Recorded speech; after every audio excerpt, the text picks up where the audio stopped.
Welcome to our bonus book club chat. Love you to death.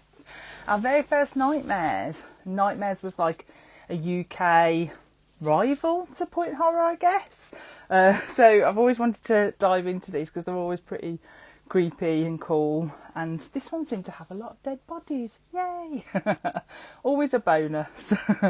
Right, just add Lindy in because I've just seen her pop up. Da, da, da.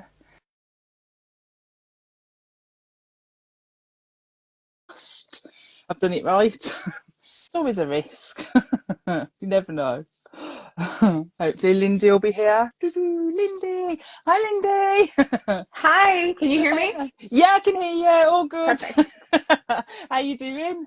I'm good. How are you? Yeah, not too bad, not too bad. Thank you so much for joining us and reading very last minute. I know we organised this, so I do No, no appreciate worries. it. Thank you for having me. Thank you for reminding me what time I'm supposed to be here. It's Oh rare that yeah. I'm that early, so that I think it's clear by now. I never have any idea which time it is. Yeah, because Lindy messaged me about an hour ago and I was really in no state to go live. And I was like, oh no, I must have the time difference wrong. But we got there in the end anyway. Totally me. We're here. So if you don't know Lindy, so Lindy Ryan is an award-winning author, anthologist, short film director, whose books and anthologies are just brilliant, basically. So her books include Bless Your Heart, which I absolutely loved, and its sequel, Another Fine Mess. And I've always loved this cover art. Oh, it's, yeah, so cool. Love the UK covers. Yeah. So cool, just so eye-catching, and even like the font and just everything about it and what's inside as well. But obviously you've got a new book coming out which I'm hugely excited for, called Dollface, and it's penned as like Barbie meets Scream with like a 90s nostalgia twist, and I'm like, this is me, I need this book. So tell us a little bit about it. Sure. Well, you know how much I love my 90s nostalgia, right? 90s girl Yeah. through and through. Dollface follows a horror author named Jill who moves to the New Jersey suburbs and quickly finds herself simultaneously recruited into the elementary school PTA and in the middle of a slasher situation in her neighborhood. So, a little bit of blood, a little bit of gore, a little bit of, you know, quintessential 90s fun, a little bit of, you know, relatability for all of us suburban moms and just Yeah. trying to make it through one day at a time.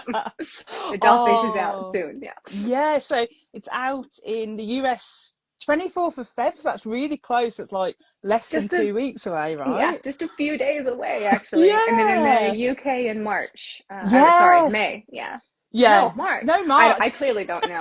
It's No, fine. Soon. that's my fault because it was May. I think somewhere I saw May, and then you said no, it's out in March. So we actually get it sooner in the UK than what I thought. So my pre-order should be coming. Ching. And the UK cover for Dollface is very cool too. It's Oh got the yeah, Barbie on the front. I Yeah.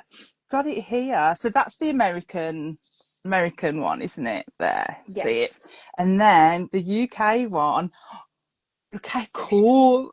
So you can see my light, but look how cool that is. That's so cool. That looks like me in the morning, to be fair. Right, right. It's very familiar. Yes, very authentic.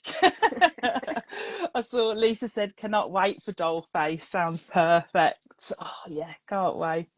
So, what was your kind of inspiration, like honing into like the 90s nostalgia vibe with it? Is it just because you love the 90s I or? think that's just me. You know, Bless Your Heart is set in 1998. Yeah. Dollface is not set in the 90s. It's set modern day or current day or Oh, whatever. But okay. the prologue, because I'm a big lover of prologues, is also set ironically in 1998. Apparently, like that year was a thing for me subconsciously. But you know, I just carry that kind of, I don't want to say the vibe, but definitely carry the Yeah. vibe through the book. You know, I think, you know, 90s was such a great heyday, especially for all today's kind of horror girlies, right? We all kind of grew up Yeah. in that time reading Goosebumps or books like Love You to Death in the Yeah. early 90s. And I love kind of bringing that sense of nostalgia and that sense of connectivity, especially in women's horror fiction, right? Yeah. But I love Dollface. I mean, it was inspired really by real events, you know, from my life. The Bless Your Heart series was very inspired by my grandmothers and great grandmother. Yeah. But Dollface was very inspired by when my family moved to New Jersey when I first started teaching. And I was literally in the neighborhood for about 2 days before I was suddenly on the PTA. And Oh, my wow. experience was very different. There was no slashers, but like the reality of being on the elementary school PTA, there's a lot of mean girling. There's a lot of, butt heading and craziness and insanity and a lot of fun too. So I just thought it was a really ripe opportunity to, take a dark twist and Yeah. have a little fun and talk about performative motherhood and talk about life in the suburbs and talk about fitting in when you feel very outside. So, um, yeah, I hope Oh, I readers love love it. that. I love that you use that as an inspiration as well, because that must have been an intense time as well, being on the PTA after 2 days as well. It Whew. was, I mean, and I did it to myself. I will say for the record, I willingly joined. I had a great time. I have been involved with when my son, he's now off and graduated and living his own life as a free man. I was very involved in the PTA and a homeroom mom from kindergarten Yeah. all the way through high school. So the Oh, elementary school were the best years. So it was actually a lot of fun, but a lot of oh, good that's memories. good. So Oh, that's good. And are you working on anything new at the moment? Are you allowed to say or? I have two book announcements dropping very soon. So one new standalone novel coming in 2027, Yeah. and one new anthology that will come also in 2027. So both of Oh, those should be wow. announcing very soon. But I'm Oh, very excited. So yeah. continuing on, this is a new standalone. It's still, very female forward, very angsty, very suburban again. Yeah. But we're talking about legacy this time and what we leave behind and how we want to be Oh. remembered. Oh, So I'll look out for those then. Oh, can't wait, can't wait. me too. Very um, exciting. Milena said, "What a fabulous UK cover for Dollface, and Dollface sounds so good." Yeah, can't wait. Oh, Thank so you. Yeah, excited. so excited. I haven't gotten my hands on the UK copies yet, so I'm very excited. I can't wait to show my husband. He's just gonna be like, "Is that you?" That cover. This looks familiar, and you're like, Yeah, no worries, yeah. it's I was just fine. bit inspo. Exactly. You start rubbing the eye makeup, but yeah, Yeah, that's it. perfect. Oh, so we're going to be chatting about Love You to Death, which over here it was published in the UK under like this Nightmares banner, which was kind of, I guess, like a rival to Point Horror over here. So it was obviously 1994 this one was released, and the same year as it was released in the US. So this is like the US version. And I kind of like this because it's got like a really cool tagline. So it's got Quinn wants all of Julie. So the all being in italics. Yes. So yeah, and I kind of like this one as well because it's got like the waterfall vibe on there, which is kind of cool, and like a creepy hand, which has no relevance to what happens in the story. But No, but we here we like are. it. We go with it. Yeah. So basically, this one is about so Julie is bored with the usual high school stuff. And the longs for real excitement. Then sexy and mysterious Quinn joins the school and seems to be looking across the cafeteria with dark, smouldering eyes at Julie. So Quinn falls in love with Julie, but he won't allow her to have any friends. And strange things seem to happen to all the people who get in the way of Quinn and Julie being together. Very strange things like death. And now Julie has more excitement than she can handle. And I'll just start off the chat by saying there's probably a trigger warning for abuse and cohesive behaviour, which we may discuss in connection with the book, because this was actually a lot darker than I anticipated from the blurb. So I was like, oh, this is different. So obviously our main girl is Julie Hagen, I think. So she's moved to Braxton Falls, where the book's based, like 3 years ago, I believe it was. And she's thrilled when the prettiest, most popular girls in her class include, Julie in her group, and have like this special table reserved and this unspoken law within the school that they're the in group. But she's starting to wonder about this group, this snobby little trio, and she doesn't really want to hang around with the losers and the dweebs, as they call them, but she's starting to question who her friends are. So what did you like the introduction to Julie and her like elite friends? Is it Tara, Shelley, and Jessica? I think it was. Yeah, I mean, this. So first of all, I never heard of this book, and I never read it before yesterday. So I read the whole book Oh yesterday. wow. Um, but it's a neat little book. So Yeah. it was I never heard of it, and it was really fun, and it was not what I expected. I think I saw No. someone in the chat mention that like I was not prepared for what I was about to read, and I actually really really liked it. But Mm. going in, I was in high school a little bit later than 94, but and this book is set in Virginia and I grew up in Texas. But can I say the popular kids table rang all the Oh bells, right? Like I yeah. 100% remember that table, and I was not at that table. I was with the weird kids outside in the drama club, Same. And this, Same. that's the table you walk by and you're like, nobody noticed me, right? And you try to just like sneak to your table outside. But I mean, it felt so real. Like you're right in, was it Braxton Falls High School or whatever, with Mm. these characters. There's the popular girl. I think they're cheerleaders too, so that Yeah. tracks. Yeah. Um, the editor of the school paper is one of the boyfriends of one of the other girls, which was not Yeah. the way Nick. popularity worked in my high school. So good for Nick.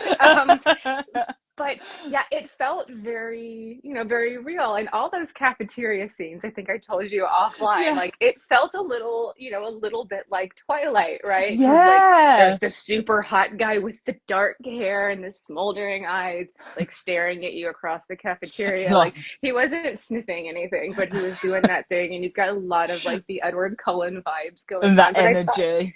that's that whole energy. And then the one girl's like, he's mine, don't touch him. And everyone's Yeah. supposed to be, hands off. It felt very high school. Yeah, definitely. And when you said that, when you messaged me and said it feels so much like that Twilight, I was like, yes, that's it. I couldn't quite put my finger on it. It was giving me like a Heather's Mean Girls vibe, obviously. But as soon as you said Twilight, I was like, that's it. But who doesn't So remember, true. eyeballing the hot guy or the hot girl or whoever, Yeah. you fancied across the expanse? Because the high school cafeteria is, it's the hub of, Yeah. what, looking at your crushes, trying to get their attention, trying to escape the mean kids, whatever. Yeah. Like there's so much that goes on in the high school cafeteria. So I thought that setting really was, kind of perfect to level the Yeah. playing ground. Yeah, it's so true. I always remember there being so much drama in like my school cafeteria, like just so much drama. I used to just go and hide out in the music room or the drama club, to be honest. That was me. But yeah, when I did enter the cafeteria, it was always something going on. Always Always. something going on in a high school cafeteria. 100%. Oh dear. Matthew said, I think this book had the most murder and carnage of any of the ones we've read so far. So we'll definitely get onto some of these murders in a little bit, definitely.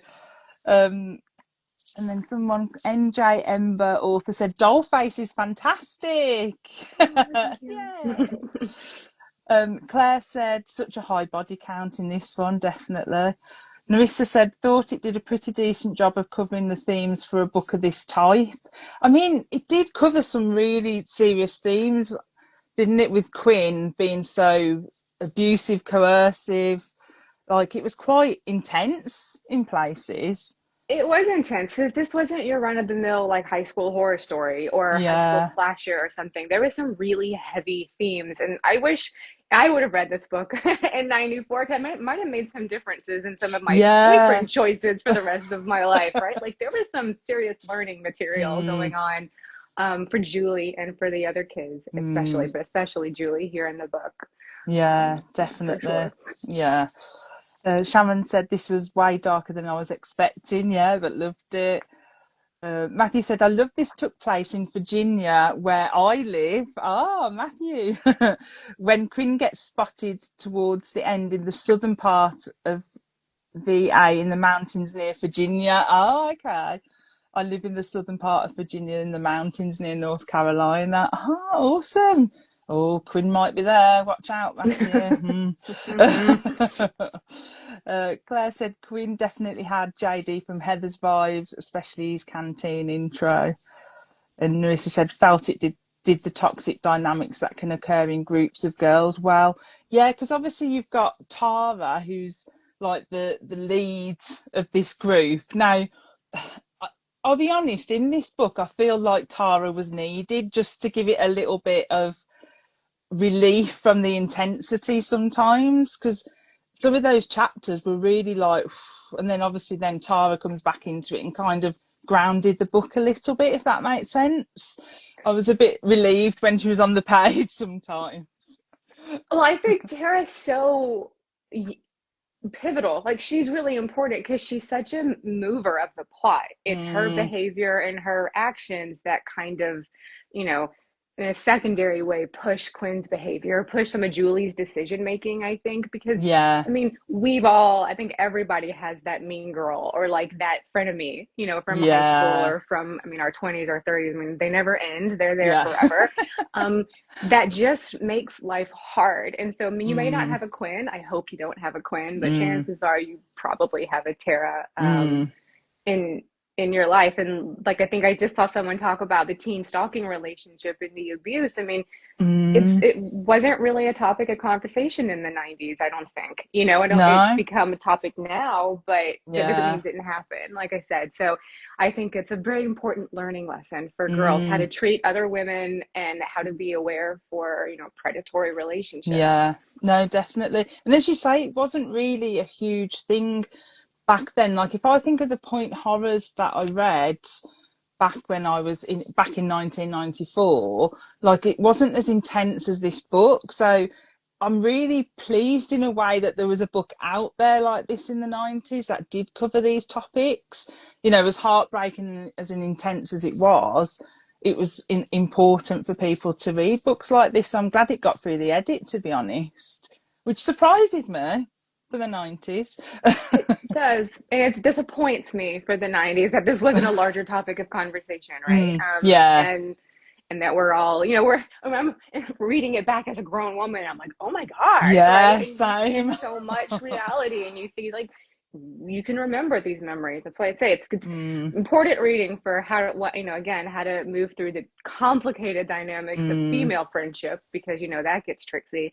And then, Yeah, you know, warning signs to look out in romantic relationships. What do they call it now? Like love bombing or something? And it's yeah, just, love you know, bombing, this very constant. Yeah, constant thing. And then it turns dark really, really quickly when you realize there's an agenda behind um, yeah, the love bombing or the sultry looks across the cafeteria, right? Like they yeah. lead down a dark, dark path. Yeah, definitely. And like, do you think, because obviously very early on, Tara kind of makes a claim on Quinn across that cafeteria, saying he's mine starting right now, so hands off everybody. So what do you think she would have succeeded in that mission if Julie wasn't around? Or do you think he just wouldn't have gone for someone like Tara? I don't think so because, Mm, you know, people like that they prey on, right? And so mm, Julie, I remember earlier in the book, he's talking about, you know, how he likes how fragile she is and he likes these kind of things, but mm, they speak to abuser language. You know, he's looking yeah. for prey, and she happens to look a lot like Allison, the kind of his first Mm. victim. Before his spoilers, before he comes Yeah, to you can Braxton spoil, Falls, that's fine. I'm spoiling everything. You can. Um, but you know, so he has a type, right? And so when you Mm, look at profiling, right, he's got a type, but he's looking for someone who's weak, who's vulnerable, who's suggestible, and who yeah. wants to be loved, right? And I don't think Mm, Tara's that person. She's no. too confident, she's too loud, she's too bold, and Mm, that's not the, you know, she might be beautiful just as Julie's beautiful, but that's mm, not the metric that he's really looking for. He's looking for, you know, a mm. prey. Yeah, yeah, So yeah, no, I definitely. don't think she would have been successful. She might have been successful in the way that is it Karen? Karen was, you know, successful. Oh, yeah. It's a different Poor it's a different sort Karen. of win for Karen. But yeah, so Yeah, I think that could have been Tara's yeah. track. Yeah, definitely. And obviously, talking about Karen, just quick. So, obviously, we know very early on with Karen that she works in the secretary's office or something like that, very near the principal. And obviously, she likes a bit of a gossip by the sounds of it. And she goes for a little snoop in the principal's safe that he's left open. So, that's Left not very unlocked. safe. It's like, all right, yeah. Things worked Yeah, out very well while for this to happen. He tells Quinn, I'll keep all of this safe. No one will ever see it. And then he just leaves it open at the next opportunity. But anyway, so obviously she goes snooping and very forthcoming tells Quinn, doesn't she? Like, I know your secret. And basically he bumps her off and pushes her over a cliff and she dies a very painful and gruesome death. But Poor here's the Karen. thing. This is what I don't understand about Karen. Karen goes into the office. She snoops these files. She reads the truth. And then she's like, so do you want to be my boyfriend? Like, Yes. what? And I think I have so many things to say about the conditioning of young women. But for the sake of not getting on the soapbox, it's like, who reads this file and is like, that's the guy for me? Like, you know, so that felt a little strange to me, but then also it didn't, right? Because, you know, I remember being that age and being, you know, in that time period, and it was very much like, you want to be the one to change him. You want to be the one to make a difference. And so I can go with it, and follow that logic. But I think that deserved a little bit more building out. Yeah. But we have 200 pages here. Like, there's no time for Karen. So we have to focus on what we're doing. Get rid of Karen straight away. But yeah, you're right. But I think I kind of took it a little bit that because there was so much focus on who was going to get Queen, like she just took it as an opportunity that, yeah, I'm going to be that Queen Bee, and it just backfires on her badly. Bless her.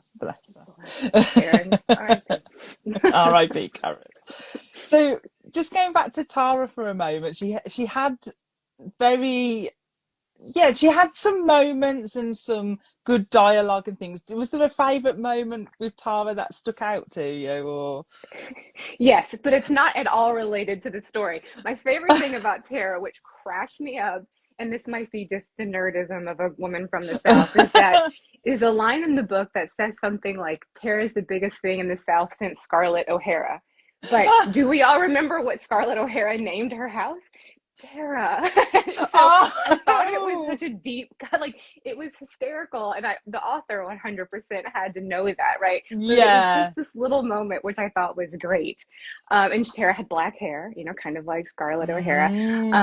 But I loved Tara unapologetically bitchy, right? She just is just like, just devious, and she was smart. You know, a lot of mean girls would pick on the girl that they didn't like, and Tara, you know, took her villainy to another level by figuring out a darker problem and you know, coming in and writing that note that she wrote. And it's like, damn, like Tara was not your average mean girl. Like, you know, what's the girl from Mean Girls, Regina? You know, she's here, and Tara's like, no way, let me show you how to make someone get killed right now. So she reminded me, I know you're doing a Jawbreakers thing. She reminded me a little bit of Rose McGowan's character in Jawbreaker. Oh, nice. She's that dark-haired vixen, very sultry, very sexual for her, you know, age, with the skinny dipping in the hot tub, that whole thing. And then super, super devious and really, really dark. And so I always love a good villain, right? Yeah, so me too. I thought Tara really earned her place alongside Quinn as a villain in that story. Yeah, definitely. I totally agree. And I loved, what did I write down about Tara? So I put she really, what have I written? I can't read my writing now. She really liked this Julie thought. So this must be, you know, having the power over people. So I put, she really liked this Julie thought. She likes having power over people. That's what her looks and money and social status mean to her. Power over the rest of us. And I was like, oh, this never ends. This is so true to real life currently. And oh dear, it's just like, never ends. And then I also like that she said, when in doubt, throw a party. Yeah. Kind of like Scarlett O'Hara. I mean, you know, throw a party. I love that you picked that up. I would never have got that. That's so good. I read it and I giggled. I mean, but that's the kind of stuff I like to do. And when I'm writing, is like put these little little Easter egg jokes in there, even if it gives no one a giggle but myself. It's worth it to me. And so when I read that, I loved it. And then I loved how she proceeded to, you know, to behave. As a, you know, that genteel lady who's very, very capable Yeah. true, not just your average mean girl behavior, but true villainy. Yeah, definitely. And I have to shout out to her turquoise silk outfit with the plunging like V-neck crop Oh, top yeah. that she wore to her party. That was so 90s. Loved it. I did love the 90s style. I saw Matthew said, yes, she could have really fleshed out the dynamic between the girls and added a lot more to the story. So, yeah, so I think that's, valid, really. Larissa said the coercive stuff was handled well too, I felt. Matthew said, sadly, I don't think teen stalking or relationship abuse was on anyone's radar in 1994. This would have been a great book for girls to read back then. 100%. I agree. 100%. Matthew said, I remember seeing all kinds of toxic behaviour going on in relationships back then, but nobody really registered how bad and problematic it was. Yeah, we are Right, a or her lot more pattern aware. forming it was, how it proceeded. I mean, I remember having boyfriends in high school and whatever, and it was just the jealousy was supposed to be an indicator of, how much they loved you, and right? And so it's supposed to be a measure of intimacy, of commitment, and not like a giant red flag billowing around, right? Yeah. The partners we read about in the news today were the boyfriends of high school in the 90s, right? Yeah. Like, this is something. I read a statistic for, it was 60% of all, women are disproportionately represented in homicides. And 60% of all women and girls, that are victims of murder are by partners or are intimate, family and friends. And so, this is something we definitely should have been talking about. We definitely should continue talking about. Yeah, 100%. So I think this book needs to repub. Yeah, Just republish definitely. it in 2027. You don't have to change a word. It's fine. Just keep going. 100%. Because it's still there. Yeah, 100%. And it's not really badly dated either, the book. You could actually republish it now and it would be still quite valid, as you say. So, yeah. There's not a lot that's changed. Maybe toss a cell phone in there. But other than that, I think you can pretty much persist like just exactly as it was. Definitely. Sharon said, so true that we remember these memories. Wish I'd known 20 years ago you don't have to keep dating someone just because you already are. Seems so obvious now, but when you're young, yeah, so different when you're young, isn't it? Well, what's actually what struck me as really mature was Julie. She's like recognizing that this is a problem, and she's recognizing that it can't continue. And she even goes to Quinn and she's like, we need to get help. And you have to admire her commitment to the we at what, 17 years old or something. And it was, it was like there was some kind of opportunity there to celebrate Julie's agency in terms of recognizing there was a problem, recognizing it needed to be addressed, but having no resources with which to handle it. I mean, her parents are pretty much absent, or I'll complain about them when we get to that part of the show.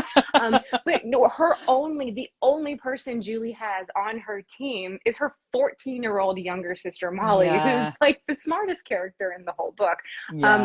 But who is, again, her 14-year-old baby sister, who is, a computer programming whiz. I love that for her. I love that. But, a sibling that she was able to connect with and talk to when she didn't have a parent or any friends, because she was so alienated by the Mean Girls group. So I think that also reminds us of the importance of having a safe space, of having a person, of having, a way to go to. And that agency for Julie was so close.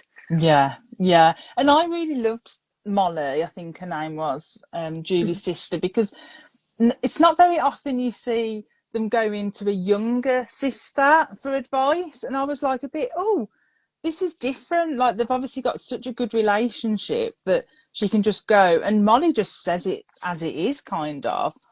And also the way Molly had like a sixth sense when Quinn was in, I keep going to say Heath. I think I've just got Wuthering Heights on the brain. When Quinn goes into, Julie's bedroom, and Molly has that sixth sense that there's something wrong and kind of knocks on the door. I kind of like that. Thought that was good. I loved it. I wish she would have, maybe escalated, but then we wouldn't have a book. So, Well, yeah. But I mean, realistically, I have a younger brother. I Mm. have an older sister. I think my older sister would have whooped Quinn's ass for crawling in my window, um, as well as my older brothers. But I can see my younger brother being like, "It's cool, Mm. you do you," right? And I love that Molly was there for Julie in a way that nobody else was in the story. Yeah, yeah. So what are your thoughts on the parents then? You mentioned that you've got something to say. The absent parents. It's totally 90s parenting, right? Yeah. It's the kind of set your kids free. And you have, I don't know if it was the same in the UK, but like in here in the Mm. US, around 10 p.m., there would be like a little commercial that played on the TV. Like, do you know where your kids are? And the parents are like, Oh, you should. Let's see if they're in bed. And that was, I mean, I grew up in a single parent household for most of my childhood. And, my mom was an excellent mom, but she wasn't a mom in the way that, we're, moms are today, right? It yeah. was very latchkey. I came and went. I think her Mm. parents were good. They were just parents of the era, right? Very much artifacts of the era. However, when the very end of this book, when they think the danger is gone, they just They leave just their first, go. they just medicate her. They're like, it's fine, I take the know. Xannies, you'll be good, just stay in bed and sleep and all the problems will disappear. And I'm like, no, girl Yeah. needs therapy. Like, she needs resources, she needs Hmm. people to be here, like physically be here, not partying next door. Yeah. Oh, one sec. I can't hear you. Your sound's gone off. Am I Oh, you're back? back. Yeah, you're back. I'm gesticulating too much for Instagram now. And the parents are just like, we're going to go to the party next door, stay here, take your pills, you're good, right? Like, Yeah. it's fine. No way, no way that any parent would leave their child at home Mm, when there's a psychotic, kid killer out there on the yeah. loose. And they're like, he was spotted in Virginia. Like, that is not evidence that No. says we leave the house. So I thought that was like grossly negligent. But I agree. we got to get to the climax somehow. So I also kind of see it as a little bit of a cheat to get that climax out, Yeah. because the parents were home. You know, Mm, then yeah. I mean, it'd only been 10 days at that point, hadn't it? And yeah, they're just like, yeah, we're going out. It's Halloween. You'd be fine. Pop a it's little been 10 pill. days and you can drive across the state of Virginia in like 5 hours. Like, I've done it many times. Like, he could have been in the woods this morning, but now he's back, right? So Yeah. it just seemed a little bit, Yeah. loose on the parenting for Yeah, sure. I agree. I agree on that. I think I wrote in my notes something like, "Oh yeah, just pop a pill, go sleepy boys, all okay." Right. Stay here vulnerable and unprotected and Yeah. passed out. Sounds fine. And also we're leaving, but so is the little sister, the only one who's had a brain this whole time. She's gone as well, right? So Julie is just left completely alone, which I thought was bad parenting. Yeah, 100%. I definitely agree. Matthew said Karen was going to fix him, like we said. He was handsome. We've all been there. Right. I mean, who hasn't been like, that hotness factor? Like, at some point, it becomes like, I can deal with it. I can deal with it. I can deal with it. I can deal with it. Or I'm going to fix it. I'm going to solve it. I'm going to be the one that makes a difference. And, Yeah. and it was, I mean, especially if we're talking about the 90s, I mean, let's look at the 90s rom-coms, right? They were Mm, usually some bad boys, for whatever reason, and yeah. the girl came through and she fixed him because of Mm. true love, right? And so there was this really messed up one, obligation on women's behalves to fix Mm. men's problems, um, and as well as to ignore the severity of the problem or whatever. So, yeah, I mean, it Mm. tracks. It tracks. It's horrible Yeah. and it hasn't changed. I mean, we're Mm-mm. certainly more aware, but Mm. Definitely. still very there. I agree. Matthew said that the book has been republished. Matthew said, I brought a copy that was printed in the last few months. I think the author may be releasing it herself. Well, I know the author has passed away. So whether the family are republishing her works, maybe. Could I did be. see that. I went hunting for it because I don't have a copy, No, so I had to I know read you read it the arc, online. Yeah. read the Oh. other copy. But I was like, but I like having, especially with this one. I was like, I'm just going to start handing it out to all my all my friends with daughters. But yeah, I think the author of the author's estate did maybe independently publish It's has a Mm. different cover and everything like that. But I did see it, so Yeah. Matthew was 100% correct. Yeah, Yeah. it's out there. It's not an ebook form, which was No. my issue yesterday.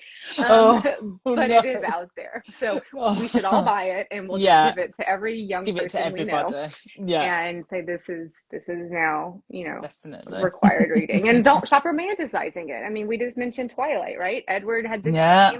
many of the same markers that Quinn does in the early Mm, part of the series. The tall, handsome, mysterious, brooding guy who's overprotective, a little controlling. mm, Of course, Twilight came out when I was well done with school, but I mean, yeah. we're still talking about boys like that, so we should Yeah. still be telling truths about humans like that. Yeah. I agree. Definitely. Well said, Lindy. Well said. Sharon said, I like Julie and her sister's relationship, a sibling she was able to talk to. Yeah, 100%. Um, Larissa said that messaging hurt everyone. Part of why Caroline, I can't say that last name, Neps.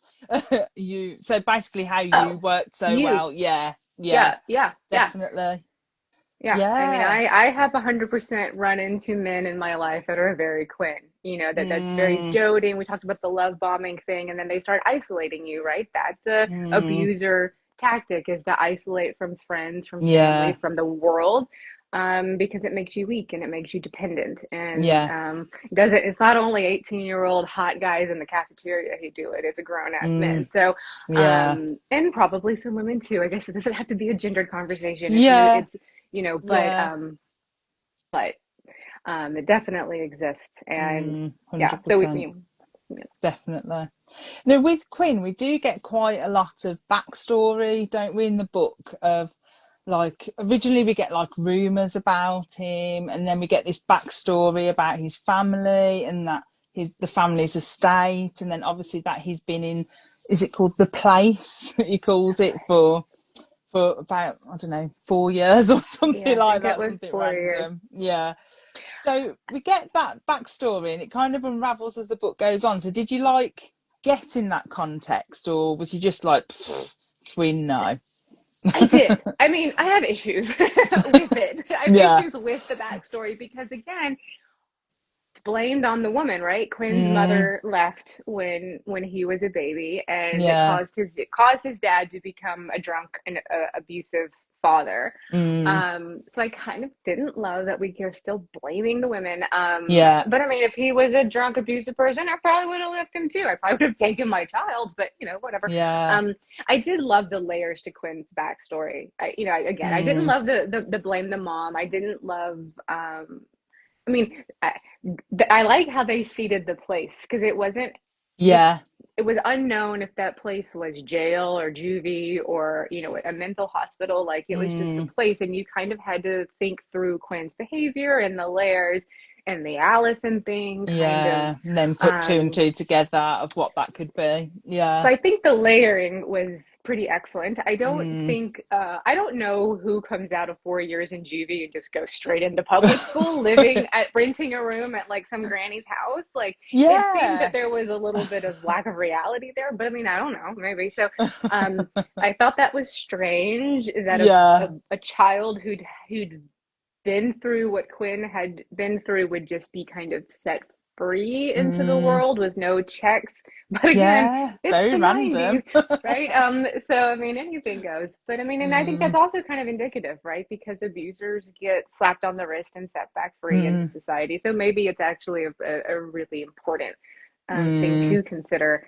But I loved his backstory in terms of the building. I thought that the father's mm. death was a little odd because the father's death happens after we already meet Quinn, and Yeah. I didn't like immediately realize that. And but the way they layered his backstory, the way they went into the details with his parents, with Allison, with Mm, her Mean Girls group, I thought was really nice in terms of building out why yeah. Quinn is who he, and not why, but why Quinn is who he is. Yeah. But he has a cat, so I guess it's all Oh, fine. As long as he has a cat. As long as he has a cat, all is forgiven. And he has a tidy, was it like a tidy apartment or whatever? Yeah. Like, and there was Very tons of put books. together apartment. I'm like, Like it's giving Patrick Bateman. yeah, But 100. That's exactly what I thought. Oh dear. Yeah, I have to admit when when all the cat stuff came up, when he's like, "Oh, I have this cat," and I was like, "Oh, so are we saying because he's got a cat, that's okay?" And I was like, "Oh, please let the cat be okay." That was my other thought, but sadly, down it the cracks line. me up where he's like, I'm taking the cat to deliver pizzas with me. And then they have plans to go in a restaurant and have dinner and have a talk, right? And here's Yeah, Grady the cat, in the car. And I'm like, he's not going to leave that car and the cat while they go in the yeah, restaurant, is he? Like, that's my whole thought is like, what, don't leave the yeah. cat in the car. And I then was like, I why guess is he bringing the cat on the date? Like, it just doesn't make sense. So I think that was a bit of a plot thing just to try and get the cat where it needed to be. I think we should have worked on that earlier. I think Yeah, maybe if we would have seen a little bit more of the cat delivering pizzas, it might have made a yeah, little bit more sense in the moment. But I mean, um, yeah. I think Oh, adding that item in there, he's a cat dad. Oh, how sweet. Is, yeah, another way to excuse his behavior because he's yeah. not all bad, right? So, Mm, he loves his cat. He must be a good guy. yeah. But it's funny how when we've both read that and thought, oh, so the author's trying to imply because he's got a cat, he's a good guy. Like we've both read it like that, so that just interests me why we had that thought process. Do you know what I I, mean? I, I'm a I come cat from, person. see, I'm a dog person, so I'm like, but I have, I mean, bringing an animal into a Mm, into a plot where there's a crazy, I don't like to use the word, a killer or a villain or mm. whatever, giving them a cat. I mean, I guess it's trying to humanize a little bit, but I've known lots of crazy dudes with cats. So to me, it's a red flag. It's like another flag. He's 18, Oh, living alone, and he's an orphan, and he has a cat. No, that's too many, too too many many. red That's flags for it. me. Oh, I've seen Matthew and Lisa put R.I.P. Grady. Oh, no. R.I.P. Grady. And the thing is, Tara, like, I'll be honest, like, yeah, she gets out of the car and all that to check when she runs over the cat, but yeah, like she just drives off after. She don't really Well, I care. mean, it was genuinely an accident. And Yeah. it's a very kind of fade to black cat death. I mean, Mm, she runs over him and that's the end of it. So it's not, mm, it's probably definitely a trigger warning for the book, but mm. it's a plot device, right? Because it's the death of Grady that really sends Quinn Tara's direction and Yeah. sends him, and not just Tara, but she's got the car full of is it Jessica or one of the other two I think girls? They're kind it's of Shelley and her boyfriend, Shelly and and her then Nick, I boyfriend and think. Nick. Yeah. Yeah, I think Yeah. Colin. I think Colin is the boyfriend. I don't Colin. know. All those Yeah. extra That's characters were it. just bodies in the room. But it really it kicks off what becomes the finale of the book. So I mean, from a Mm, plotting perspective, it makes a ton of sense. Poor yeah. Grady. Poor But Grady. she in Tara's defense, it was an accident. She did Yeah. stop. She got out. She tried to, apologize, do the right thing, and Quinn's Mm, acting like a lunatic. And so at that point, again, you should probably escalate and get some help. But no, we yeah. drive away and we go on our party, Yeah. because that's what we do when we're in high school. Or like, So I mean, again, it was one of those Yeah. nonsense things that worked. But for sure, Mm, R.I.P. grading. That was yeah. really sad I know. And Matthew put he had taken Grady to the vet for shots that day, and that's why the cat was in the car with him. He because was he a didn't want to leave him responsible alone. pet Yeah. owner, if nothing else. Yeah, he did love the cat. He did love the cat, but I Yeah, mean, we every person is more than one thing, right? So yeah, you can be a murderous villain and a loving cat dad at the same yeah, time. So it was nice to see because I think there an argument could be made that Quinn was maybe a product of his upbringing or a product of his mm, environment, and so I mean, there's empathy to be had in the case of people who are who are, who've been through these horrible things in life, and who Yeah. need more help than spending 4 years in juvie. Maybe it would have been more Mm, important for him to spend 4 years in a mental institution and be receiving care and therapy, yeah. But again, we also weren't having mental health conversations in the 90s, No, right? So, very true. it's something else to think about. But, Yeah, that is but true. yeah. Matthew also said Tara reminds me of Cordelia in Buffy. Yeah, so many Cordelia vibes, definitely. Larissa said, I had a uni friend who loved Twilight and definitely didn't see the controlling of her boyfriend.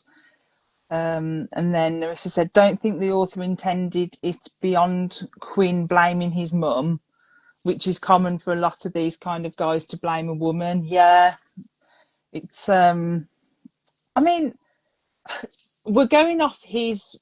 I also was conscious as well. We're going off what he's saying about his family. We don't really hear that from anyone else as well. So that's his interpretation of what's happened, maybe. And Quinn kind of presents it as a series of steps. This happened, Mm, this happened, this happened. So there's no, and I think the commenter is kind of correct. There's no mm, finger pointed. This is mom's fault. I've yeah, seen that elsewhere, but it was just, if she wasn't, and my thought would be from a author perspective, or the delivery, if it wasn't mm, important to the development of this character, then it wouldn't be on the page. yeah, So you kind of look in some, I yeah. think, but I don't even think Quinn wasn't as emotionally mature enough to probably even dig that deep into his own psyche, right? It was Mm, just, yeah, this is that's who I true. am, and these are the things that happen to me, and this is how I respond to them, because Quinn never once really Mm, expresses any kind of awareness that he is a problem, that yeah, I can yeah, remember. that's But true. so, Yeah, he definitely doesn't, does he? Matthew said, yes, Quinn definitely wouldn't have come out of the place and put into public school at 18. He would have had to get a GED. Oh, okay. yeah, but So, we yeah. just suspend those things and enjoy the fiction, and what is there. Yeah. Because, yeah, somebody's not coming up 4 years. This means that first of all, didn't he drive a truck through Allison's house at Yeah, that was 14? like horrific as well. Horrifically described with the glass through That was Alison's throat. horrible. But he's Oh, 14. I think he steals his dad's truck or something, yeah. and runs through the front door. But why was he driving at 14? I guess we don't talk Yeah. about that. But um Mm, yeah, yeah. He just saw red, didn't he? And just yeah, and that's what ended him in the place. right. That's where I was thinking. 4 years in this place, Mm, and then suddenly he's a senior in a high school, a few hours away from his hometown. That's yeah. not, there should have been there, some, like, as the commenter said, he probably would have, gone through schooling in the place and received a GED or something Yeah. else. Like, he definitely wouldn't just be like set free in high school. No, But definitely. again, it's the 90s. Yeah. Anything goes. And obviously there was two other people in the friendship group, which was Shelley and Jessica. And they were kind of like Tara's little minions in the end, and they never stuck up for Jessica at all. Like even when they could probably see what was going on, like Tara was giving Julie the cold shoulder and pushing her out. They kind of just were sucked in by Tara. So did you have any thoughts on those two, or were they just like I, waste of space? I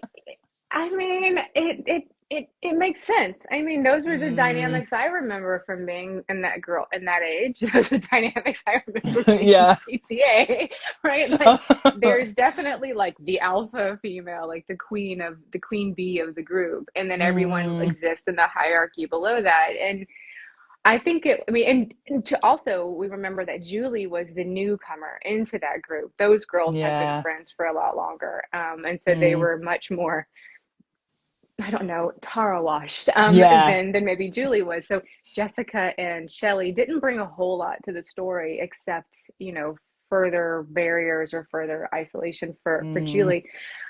I wish they would have, I wish one of them could have been a little bit more in the middle, but I don't think we had space for that in the plot. So mm, I think it worked for the story. Yeah. I don't think they added much to the story except, helping Julie feel isolated and, Yeah. feel not in the clique. And girls are ruthless. High school girls Mm, are ruthless. Middle school girls are ruthless. yeah. That's just the name of the game. So, Mm, um, they definitely. played their parts well, and at least one of them, kind of paid for it. With the other one, we don't Yeah. know what happened to her. She No, just, like I was going to ask you that. She just disappears. I I'd think it was like, Jessica. I think Jessica was yeah, the one no who one just, mentions Jessica. I'm sure I didn't. Well, not that I noticed, but I'm sure no one mentions Jessica at the end, kind of after the first party that Tara has, because she mentions that she's dating this freshman at college. So maybe she just went off with him. That's what yeah. we She's like with to think. with her college boyfriend, and she probably went on to become homecoming queen or prom queen or Yeah. whatever in the vacuum left by Tara. Like there's a whole sequel just for Just for Jessica. Jessica. Sure. Oh. Matthew said, I was driving at 14. I used to steal my parents' car and go on runs to buy cigarettes. I was definitely an 80s, 90s child. I love that, Matthew. I never stole my mom's car. I was way too bad of a driver to think I could ever get away with such things. Also, I don't like to drive still to this day. But yeah, I remember being 14 and sneaking out of the house and Mm. sneaking money out of my mom's wallet. All the things you do when you're, you know, When you're young. a little rebellious. Larissa said part of it is survival to an extent, rather this person receives wrath than me, I guess. Yeah, that's true. So with Jessica and Shelley, yeah. Right, they are watching immediately what Tara is doing to Mm, Julie, and they don't want to be next. I mean, yeah, it's yeah. like I said, high school girl groups are Mm. scary, scary little cults. You don't want to anger the leader. And just one more character I wanted to bring up just before we chat about the end. So Brad. So obviously Brad at the start of the book was kind of like this, clown who was he came across a little bit lechy towards Julie a little bit and like grabbing a knee under the table and that. And then we kind of get like a different as the book goes on, he kind of confesses that it's because oh, you didn't know I loved you, Julie, and like I wish I'd said this to you, and then you wouldn't be with Quinn and that. What did you think of Brad? Was he genuine? Do you think, or God, I was like rolling my eyes? I have Brad. to admit. I was just like, because you're right. They introduced Brad as a creep. I mean, he's Yeah, like groping her under the table. yeah, He's in her face, and then it's like very sixth grade, elementary school, like tugging the girl's hair because you like them. yeah. It's okay to be obnoxious because I love you. And this is problematic '90s behavior, right? Mm, Again, it's just that to me, it was another form of the same type of I bad thought the behavior, same. Yeah. and him coming and being like, no, I'm just, I'm a goofball because I like you. It's like, that doesn't make it okay to Mm, grab me, to touch me, to be obnoxious, to follow me, to show up at my locker. yeah. Like that doesn't make it okay. So Mm, yeah, Quinn's behavior was bad, was awful. Yes, it's nice to have somebody out there looking out for you, but never did I mm, believe it was like no. completely altruistic. It gave me a little bit of that like kind of nice guy swooping in, a Yeah, little that's bit what I Jacob, thought. a little bit Jacob in Yes. this in this thruple. um, Yeah. but yeah, I mean, but it he was, I mean, other than Molly, he was really the only person who gave Mm, Julie any truth. So it was yeah. nice, but it to me it was hard to accept that on Julie's behalf because I didn't trust Brad. Brad was Mm, kind of creep. Like I maybe coming from Nick, it would have rang a little bit more genuine because he mm, never showed interest in Julie beyond her brain on the paper, on the school paper, and he was with one of the other girls anyway. So yeah. he probably would a little bit more of a credible source of concern than Brad, Mm, because Brad came in it surely from I feel, a little bit of a self-serving angle. But again, I mean, teenage emotions are weird. So, yeah. um, and people can be Mm. more than one thing. So maybe Brad's a little bit of a lech with a good heart. I don't know. Maybe he's a cat too. It's probably fine. But yeah, I was the same with Brad. I was a bit like, oh no, don't. Why is he doing this? And I love the way that Judy, says, I found him embarrassing. She says it on the page. I find him embarrassing. But I have to say, like down the line, I think when she was in the real thick of it, like totally isolated off from her friends, like isolated off from everybody, he does say, "Look, I'm here for, if you need to talk, I will listen." And he does say that. And like that line did come across quite genuine to me in that moment. So I thought, she's got nobody, no one's saying this to her. He can obviously see how bad it is, but no one's helping her or stepping in. So at least he does say that. It's yeah. I mean, I think, like Mm, I said, I think she was the only other person besides Molly that showed concern or that spoke truth mm, to her about what was going on. Again, like there was a next step, right? Like yeah, a friend that was truly concerned, you think they would involve again. yeah. Maybe that addle-brained safe unlocking principle, somebody who could have, because again, if Quinn really came from this place with this history, there it would have. Yeah, But yeah. I don't necessarily think Brad was a bad guy. He certainly wasn't a No. Quinn, but he didn't. It did feel a little disingenuous, but it also provided another mechanism for Julie to have Mm, outside, even if it, I mean, and that's how it goes, right? I mean, if you're a woman in your 20s or teens, 20s, 30s, 40s, right? mm, Somebody is going to express concern. Maybe it's the guy waiting in the wings to be mm. next in line. That doesn't mean the concern isn't valid. It just means it's not completely benign, right? There's another Yeah. motive there. That doesn't mean it's not valid. So Mm. I think it's a little bit of you have to look at it from a couple different angles. And I wish Julie would have listened a little bit more, but Yeah, definitely. Yeah.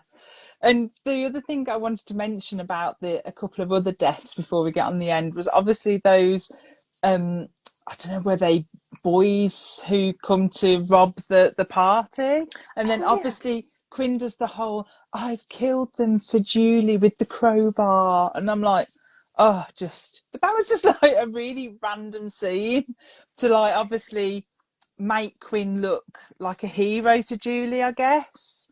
Um, Well, he it was protects very her, random. right? Yeah. It was very random. First of all, who are these? Was it like Randy and Dusty or something? Something These like two older Norm and boys. Neil something. Norm, that's it. They just crash a teenager party with Yeah. no express motive. We don't really know what they're there for. They Mm, just kind of approach Julie and Quinn, and then Quinn beats the living hell out of them. Um, yeah. in front of her, and Julie's like, "Stop, no, Uh, Quinn, don't beat them up." don't do And so it. and I get that. I mean, like watching Mm, violence unfold in front of you is hard, and then being told that you're the reason these guys, this mm, person was going to hurt you, I had to act like this, mm, continues to justify and yeah. validate those behaviors, which are not what they seem like, Mm, and then he goes after them again and then kills them with the with crowbar. the crowbar. um, it Oh definitely was dear. random. I think it was meant to illustrate like Quinn's unpredictability and the Mm, links to which he would go. I mean, him killing his father made sense, right? In yeah. the scope of Quinn's character and experience. Yeah.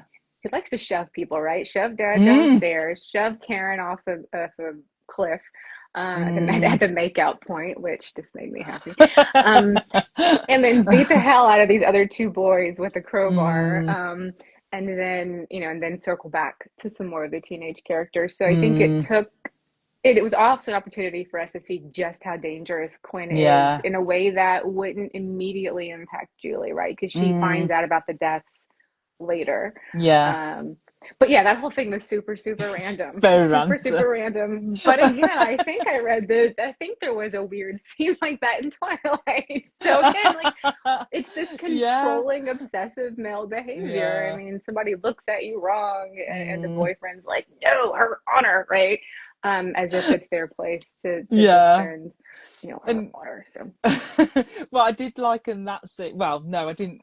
I laughed at it. Was when obviously this is the first time in that scene where Quinn and Julie are talking to each other, and the first thing she goes is, "Oh, your eyes aren't dark; they're blue." I was like, "Oh dear, Julie." with their like meet cute at the trash can, Yeah.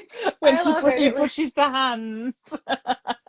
like, let me go dump my lunch. And then they brush their hands, and she's like, oh, your eyes are blue, right? It was really, really silly. But the same 100% dumb Yeah, crap I would have said same. to a boy I had a That's crush why I on. was To be like like, laughing. Because I thought this is exactly what I would be like. it's so ridiculous Oh dear. because this the most awkward, self-incriminating stuff flies out of your mouth Yeah, unfiltered when you're like suddenly confronted, and you're just like, "Oh, your eyes aren't black; they're they're blue." blue. Um, Tintin would say, so I Yeah, forgive Julie for yeah, that. definitely. I was like, this is totally something I would definitely say. I saw Narissa said, I think this was about Brad. He probably thought he was genuine, but that kind of guy is very irritating. And yeah, again, more terrible messaging that we got. And Matthew said, I thought Brad was pretty realistic for the straight teen boys I remember from high school and the way they treated girls they liked. I had a unique vantage point as the gay kid.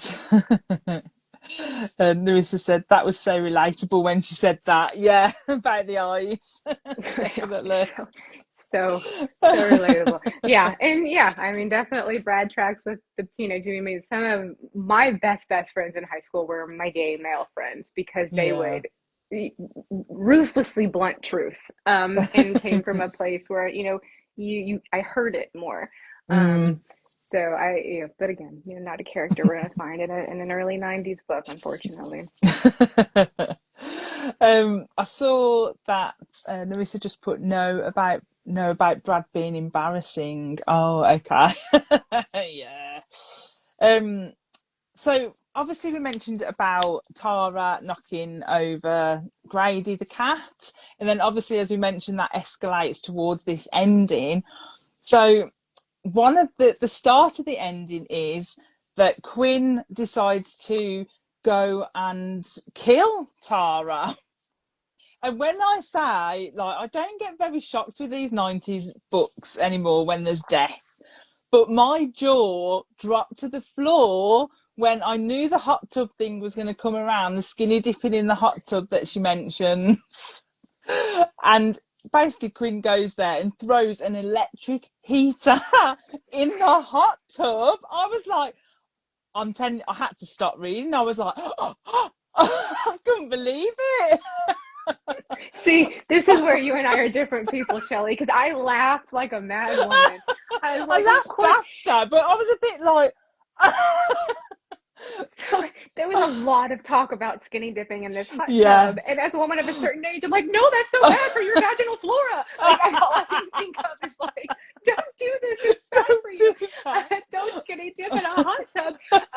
Was my first thought, and then but they had made so much of a thing of the hot tub skinny Yeah. dipping that I knew it was going to come back. Right? You don't hang like a big sign on something and then let it Mm, not come back. So I figured we were going to get a hot tub death. yes. But then he just walks right into the house, picks up a heater, and is like, Waltzes okay, in. whoosh, just lets it go. And then they're like, I can't remember how the book described it, He said they were but like dancing in the water. dancing in the water. And I was so much, this is where the book would have gone into adult horror novel, right? Because there would have 1,000,000% been more descriptions of these like Yeah. poor floundering nude bodies just dancing in the Dancing in the pool. water. And no one ever mentions it, so maybe they weren't skinny dipping in this. I Yeah. don't know, but I it was intense. But I was. This is again why we're different people, Kelly. I'm like, it's good. He's got some variety in his kills because he's been shoving people and beating people, and this seems a little Mixing bit it like a up. different MO, right? Like it's a group because single dad, Mm. single Karen, the boys, the older boys with the crowbar. First of Mm. all, I don't know how he got the jump on two guys with a crowbar, but whatever. He's very strong and hunky. Yeah. We've discussed this.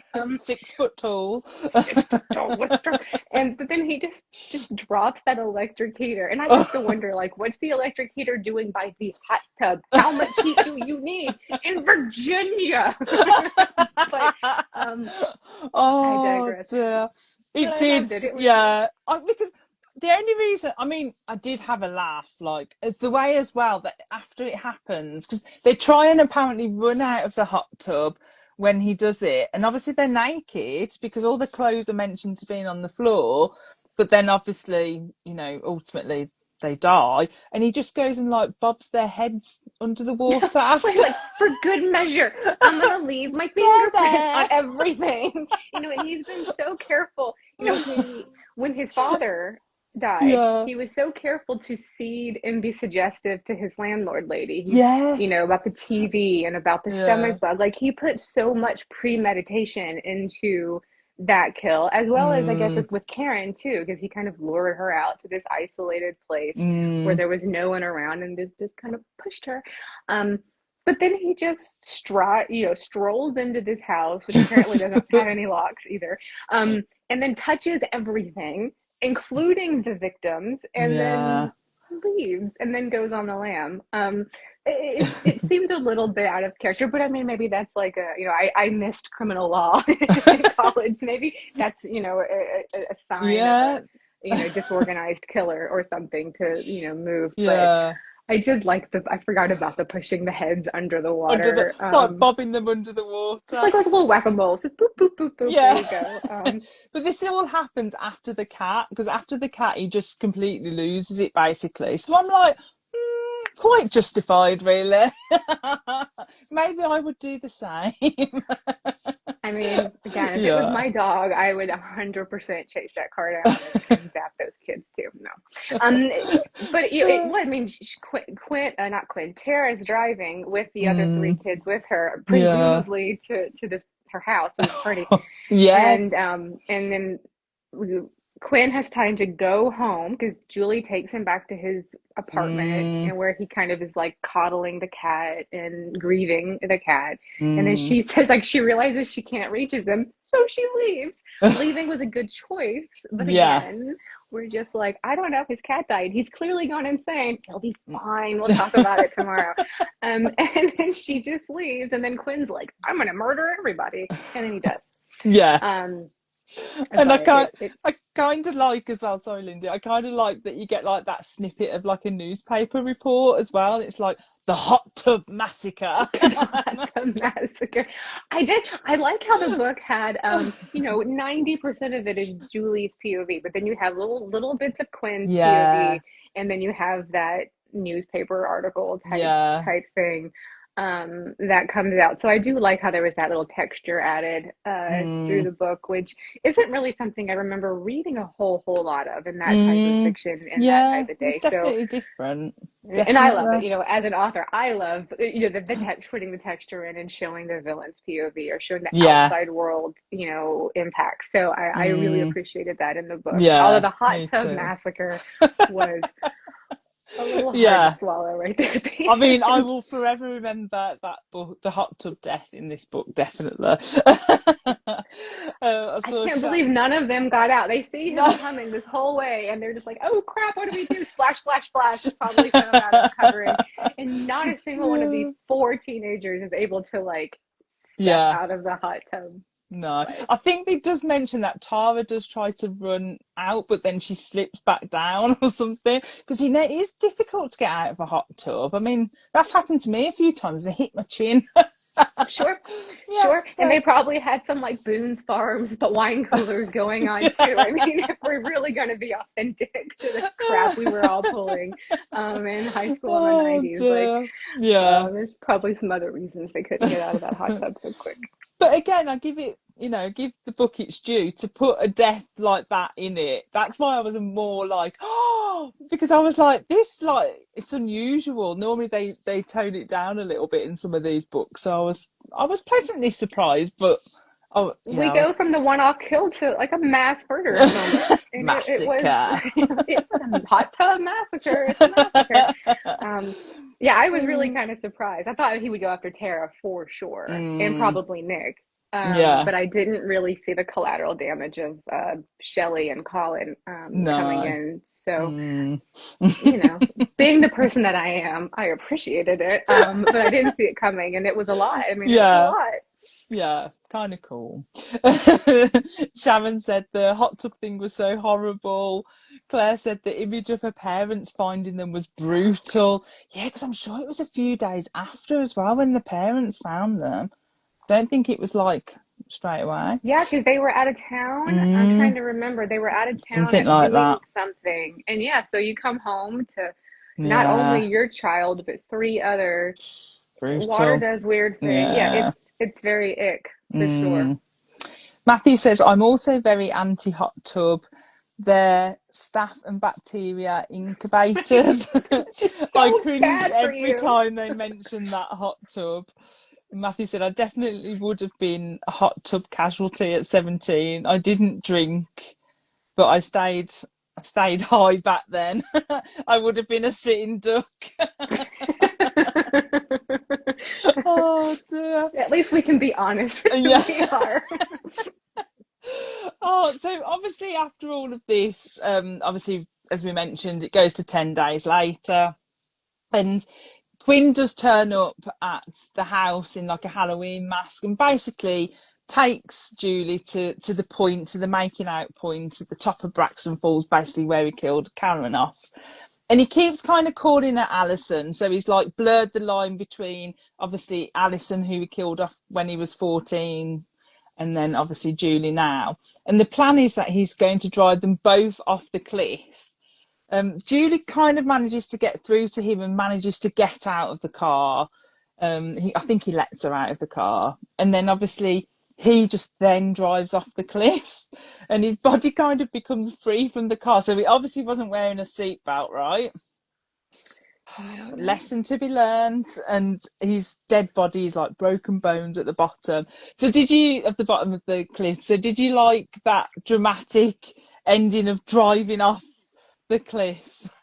I think it really worked for Quinn's love struck, weird, Mm, obsessive character. In the Allison thing, he had been slipping with calling Julie Allison a couple of times, and even Allison noticed. No, even Julie noticed at one point. She's like, "Did he call me Allison?" yeah, who's And that? then he has Allison's photo still that she Mm, finds in his apartment. So I think the author did a really great job of showing that element and showing that confusion yeah. and for Quinn and Quinn's mind about the two girls. I mean, all Mm, the way from the reason he was attracted to Julie with her long hair and her almond yeah. colored eyes or whatever is going on, with her description, and then driving her, and so the putting them both in the car, like coming back for her, and like still Mm, being so attached to this notion of true love and love you to death or whatever the name of the book. Like, I think it really made a lot of sense for Quinn's character. Like, that's what that looks yeah. like. That's what that obsessive love looks like. Mm, And wanting to Bonnie and Clyde it off the cliff, I mean, yeah. made sense. I was very relieved that Julie was able to kind of get that moment of reprieve for him, and we saw that little bit of Mm, humanity that we saw with him and Grady with the cat yeah. come back out, and gave us a little bit of that humanizing of Quinn that we kind of talked about Mm, earlier. Like, people are more than one thing, and Quinn was obviously a deranged and in need of desperate help individual. Um, yeah. most people, even the worst of the worst, are not without some type of absolution. So Mm, I like that they gave that. I like that Julie was able to, get out of that car and be able to stand up for herself in a way that yeah. she Me wasn't too. ever really earlier in the story. Mm, Um, so I did like that element mm, of the story, and I like, I mean, the suicide ending was hard because it really brings up the mm, mental health conversation again, yeah. and but the body being pitched from the car, and Oh. then landing sprawled on the rock Mm, was a little much. I yeah. think he could have just burned ablaze in the car, and we Yeah. could have all been satisfied with that ending. We didn't necessarily need to see Quinn's body. Mm. Um, but maybe we did. I don't know. Wear your seatbelts, kids. I don't know what else to say. Maybe she just thought, I've got to show the body here to prove he is actually really dead. But Yeah. the first thought I thought was, oh, he didn't have his seatbelt on. We Because had obviously, so many things to complain about. The evils of hot tubs, the why we don't need electric heaters near our hot tubs. We need to wear our seatbelts. There's so many so like many basic lessons safety to be learned lessons. here. Lock your And then doors. Yeah. obviously the main lesson is that after all of that, Julie's hungry. She just wants to go and have some Right. food. I mean, fair, right? trauma does weird things to people, and eating is the, oh gosh, I Yeah. It's just the way one of the last lines is about food, and I'm like, Julie, yes. yeah, I feel you, because I could totally be in like, man, I could go for some tater tots right now, or whatever, whatever. Like I said, trauma Yeah. does weird things, Yeah. and going toward, I think, being hungry or wanting to see someone, or like laughing, Mm, all of these different responses that we have yeah. are very human. And Yeah. so they might be silly and non sequiturs, but they're Mm, deeply human. So yeah. uh, Julie's going to need, those next 10 days are going to be pretty heavy for Julie, I think. Exactly. Then I hope her think, mom and dad hang around a little bit more and don't go partying yeah, with the don't neighbors. keep giving her little pills. She needs some food. That's probably why she was starving, No actually. kidding. They just have her locked in a room like Yeah. Rapunzel with her Valium or whatever, and like give the girl a pizza, let her eat. Um, Yeah. Bless yeah.